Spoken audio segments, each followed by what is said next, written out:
Hello Virgo, Sun, Moon Rising, and Venus signs. Kamusta kayo? Sana po'y nasa mabuti kayong kalagayan.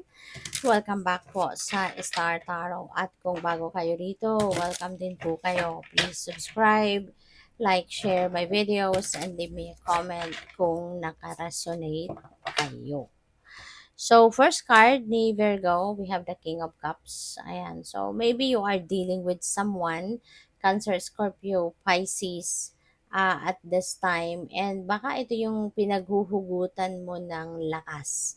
Maaring yung taong ito is someone na pwedeng counselor mo siya, o pwedeng mentor mo siya, life coach mo siya, yung ganon.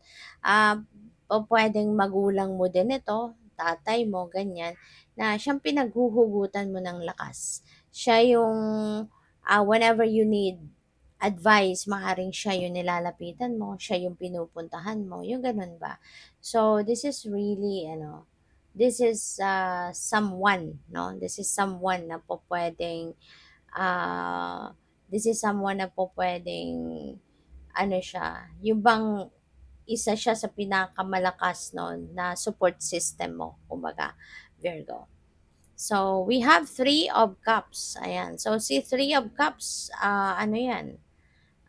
Celebration. Okay, Virgo? Maybe you are going to celebrate something sa ngayon.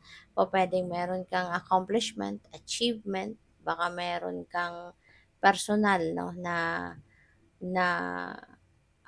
tawag dito, accomplishment, ganyan. Kaya yun ang isa-celebrate mo. Pwede rin na meron dadating na blessing. Pwedeng financial blessings. Kaya gusto mong mag-celebrate din, ipagpasalamat yung natanggap mong biyaya. Pwedeng merong okasyon. Baka makikipag-birthday ka. Or baka magse-celebrate ka ng anniversary, ng monthsary with your person.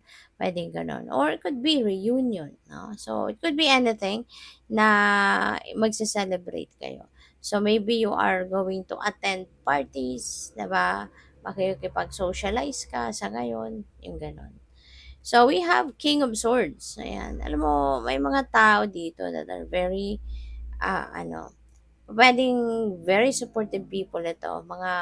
Pwedeng mga matured people na to, na nandiyan sila para suportahan ka lagi. No? This could be a person na pwedeng ilalapitan mo din. Siguro kailangan mo din ng professional opinion or professional advice regarding a situation. So, pwede na siya ay lalapitan ninyo. This could be a person of authority, diba? Nakukonsultahin mo, pwedeng ganon. So, yun. So, good luck sa'yo. Tignan natin kung ano pa ang mga messages para kay Virgo. And maraming salamat muna for subscribing. And if you haven't subscribed yet, subscribe na kayo. And also, maraming salamat din for not skipping the ads. Malaking bagay yan sa akin. And also, please click the join button sa baba ng video kung gusto niyo na mag-join kayo sa membership. Okay? Salamat po. So, tignan natin ano pa ang ganap. And we have surrender to the divine. Alright? Surrender to the divine. Kasi mas maganda, mas mabuti na tayo ay nagsusurrender na lang sa universe. Mas magandang tayo ay inaalay na lang natin ang lahat, no, sa divine universe. Mas nagiging magaan ang buhay, mas nagiging smooth sailing ang lahat, ang journey natin, 'di ba? Imbes na kinukontra natin, binabago natin, tinatry nating salungatin, 'di ba? At ipagpilitan ang gusto natin. So instead of doing that, mas magandang ialay na lang natin ang lahat sa universe kasi mas makakasiguro ka na things are going to fall into its right places kasi pinagkakatiwala natin ang lahat sa Kanya. So we have a time to give rather than take, kaya Virgo. Pero si Virgo, madalas giver kayo no? Mapagbigay si Virgo, very compassionate, very supportive, very helpful. Ganon kayo, laging bukas ang inyong mga kamay, laging bukas ang inyong puso sa pagtulong sa iba. You know? At ito din, yan, once again, diba? Magiging generous kayo. It's a time to give rather than take. So, maaari na merong mga tao talagang alam mo yun, yung parang umaasa sila sa kung ano ang maibibigay mo, ano yung mai-share mo sa kanila, yung gano'n. So, ngayon, yan, this is time for you to to share, 'di ba? With what you have. It's time for you to give towards other people. All right? So, kung ano man ang mga blessings na meron kayo, magbibigay kayo. So, we have you're very close to achieving your goal. Malapit na, no? Kumbaga, ano na 'to? Kumbaga, ang tawag dito, abot kamay mo na lang, 'di ba? Yung tagumpay dito.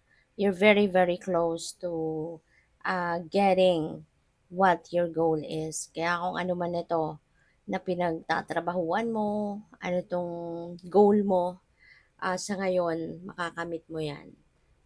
Ibibigay na yan, tutulungan ka ng universe na ma-achieve mo, na makuha mo, ma-experience mo. Okay? So, what else? We have show the world the real you. Mm. Kasi si Virgo, minsan may tendency of people pleasing. Diba? Minsan, mas pinaprioritize mo kung ano yung, minsan pinaprioritize mo kung ano yung masasabi ng ibang tao towards you. Diba? Kaya, mas ginagawa mo kung ano yung yung parang para makuha mo yung approval ng iba sa'yo, mas yun ang inuuna mo. Rather than gawin mo kung ano yung makakapagpasaya sa'yo, rather than gawin mo kung ano yung mas makakabuti para sa'yo, ganun. No? So, but now, you're being invited here now to show the world the real you. Speak your truth. It's about time na para gawin mo, sabihin mo, 'di ba? Walk your truth, 'di ba, Virgo? So, yun ang ano mo ngayon. Yun ang gusto ng divine na gawin mo. Ipakita mo kung sino yung tunay na ikaw. Ipakita mo yung tunay mong kulay, ganyan, you know. So, yun. At mas i-prioritize mo ngayon yung kung ano yung totoo mo nararamdaman, yung tunay mong saloobin, mas yun ang i-prioritize mo rather than pleasing other people. Okay? Kasi, alam mo kahit hindi mo gawin yung i-try na i-please ang ibang tao, mag-extra effort kang gawin yon. Kung talagang ikaw ay magugustuhan nila, ikaw ay magugustuhan nila. 'Di ba? Without taking extra effort, 'di ba?